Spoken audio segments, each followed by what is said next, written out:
Miss Eleni, President of the Hellenic Association of Yoga, Excellencies, yoga enthusiasts, ladies and gentlemen. Thank you all for your presence here this evening. In fact, it's been a day-long celebration of the 5th International Day of Yoga. Yoga belongs to the world, but originated in India. It's India's gift to the humankind, to the world.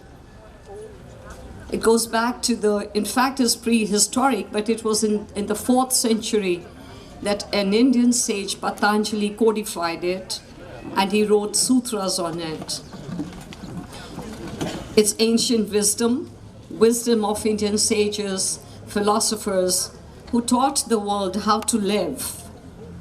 So many scientific and technological achievements we are proud of, all of us in the world. The world has progressed, but what we still look for and we still haven't found an answer to is how to be happy, how to feel one with your own self. We relate to the world, we live in an external world, but the journey inside, we never have the time to do that. We do not have the tools to do that. And that's what yoga seeks to do. It teaches you how to be with your own self. Yoga is not religion. There are some misconceptions that yoga is Hinduism, yoga is propagation of religion. It is not. Yoga is just for the humankind.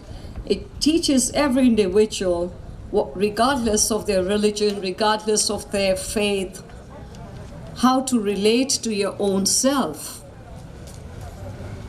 And yoga is a Sanskrit word which means union.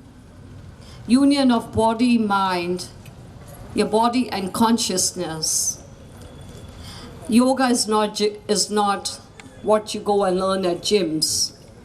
Yoga is basically, it's not really physical, it's not what you see, just some asanas. The aim is to make you learn how to make your mind still. And that's not so easy. And what you do, Hatha Yoga, is basically prepares your body, prepares you physically to learn the art of being with your own self, proceeding on an inward journey. And as you proceed, you slowly find the balance, the equilibrium between your mind and your body. And that's what yoga is all about. It's becoming increasingly popular.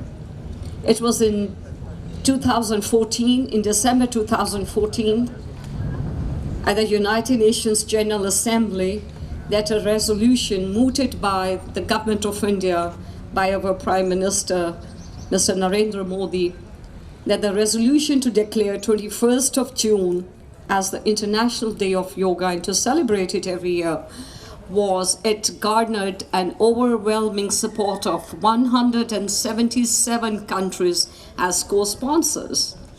And that really reflects the growing popularity of yoga. And that should also, I think, allay our misconceptions and fear that it's got something to do with some particular religion and it propagates religion. It just doesn't. It just helps you to live with your own self, to seek peace and promote the community well-being. It's becoming, as I said, increasingly popular all over the world since 2015. Every 21st June, it's celebrated.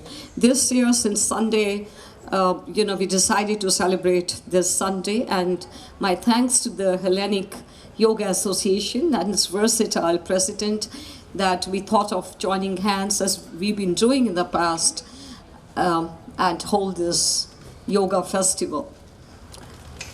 In fact, yoga needs to be done every day, because the journey that we begin, we need to move forward every single day. The knowledge that came from India Νομίζω ακούγομαι.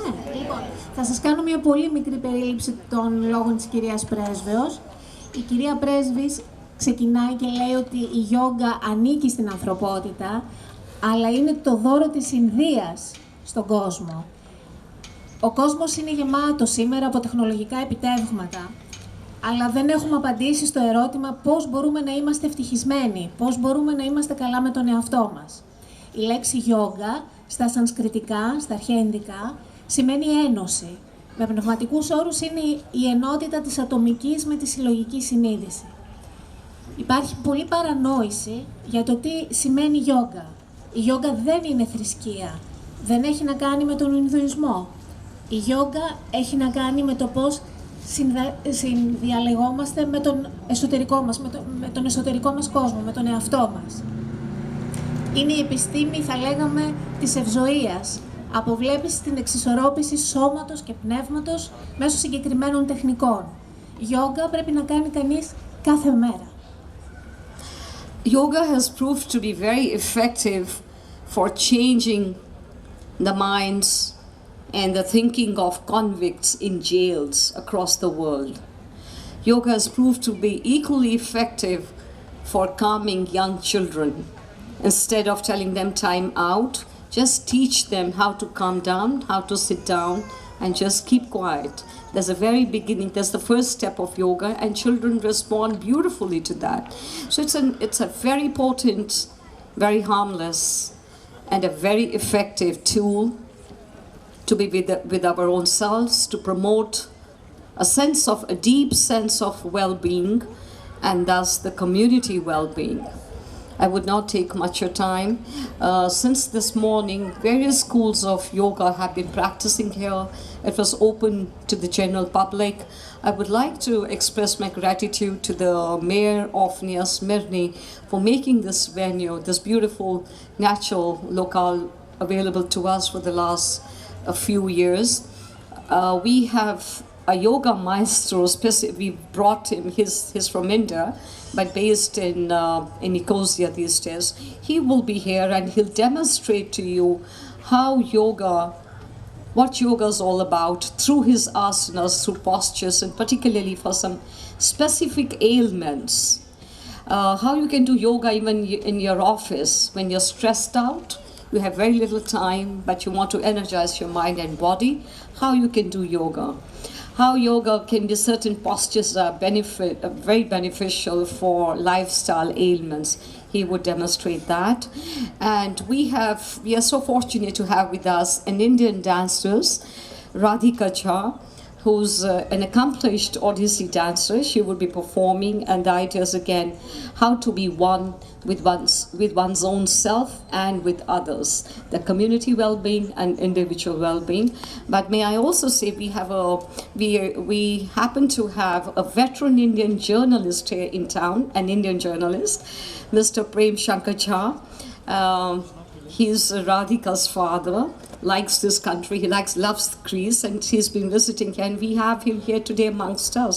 Maybe I can request him for 2 minutes, and he could just express his views on yoga. But before that, I think there could be some translation for your benefit, and thank you once again for coming here. Enjoy the evening. Η κυρία Πρέσβης ανέφερε σαν παραδείγματα κάποιους φυλακισμένους που η γιόγκα τους βοήθησε πάρα πολύ κατά τη διάρκεια του εγκλεισμού τους, και βέβαια το παράδειγμα των μικρών παιδιών που μέσω της γιόγκα ηρεμούν χωρίς κανείς να χρειάζεται να τους λέει κάνε αυτό ή κάνε εκείνο. Τους δίνει μεγάλη ηρεμία και γαλήνη η γιόγκα, αποδεδειγμένα. Σήμερα στο σημερινό πρόγραμμα θα έχουμε κοντά μας έναν Ινδό γκουρού της γιόγκα, τον κύριο Γκόρα Φόρα, ο οποίος θα μας δείξει κάποιες στάσεις που βοηθούν κυρίως ανθρώπους που έχουν καθιστική ζωή, που έχουν την καθημερινότητα του γραφείου. Θα μας δείξει κάποιες στάσεις πώς μπορούν να ανακουφιστούν κάποια μέρη του σώματος μέσω της γιόγκα. Επίσης θα απολαύσουμε έναν Ινδικό κλασικό χορό από μια διεθνώς αναγνωρισμένη Ινδή χορεύτρια, κυρία Ράτικα Τσά. Να αναφέρω εδώ ότι και ο πατέρας της είναι ένας διάσημος δημοσιογράφος Ινδός, που έχουμε επίσης τη χαρά να είναι απόψε μαζί μας και ίσως θελήσει να πει και κάποια λόγια. Αυτά για να μην σας κουράσω, αφού δεν ήθελε και η κυρία Πρέσβη να σας κουράσω παραπάνω, πόσο μάλλον εγώ. Ευχαριστεί επίσης τον Δήμο Νέας Σμύρνης που παραχώρησε για την παραχώρηση του άλσους και εύχεται να περάσετε καλά και σας καλεί σε αυτή τη γιορτή να περάσουμε όλοι καλά. Ευχαριστώ πολύ.